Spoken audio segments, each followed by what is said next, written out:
That's interesting because I remember a conversation I did have about development in general with someone on this show, and it's actually the opposite, right? He's because we have to account for every element of risk going into these projects because lenders just won't lend if it's not super conservative in the underwriting. And so, in multifamily, we always try to say we're conservative too, but he said it's like that on steroids when you're talking about development because banks, lenders in general, are just more nervous about the risk. So they want to be 100% sure that that operator, developer is very good at what they do, very competent, but that they've also been super conservative in their underwriting out the gate. Yeah.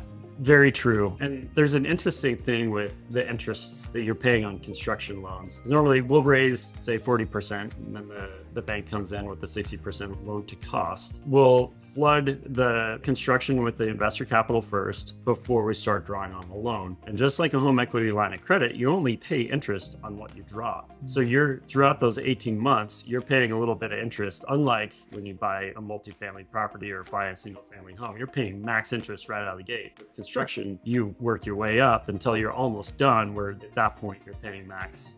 So the interest rates are less impactful on construction than you would see in a standard just buy and hold. But then back to the risks thing, I always like to say, look how many developers are out there that this is their company, this is their job to food on their kids' table. If you ask them, you're just in a risky business, they're gonna be like, I understand it, it's actually not that risky because it puts food on my family's table and I count on it. So risk is all relative, and back to the knowledge of versus ignorance of.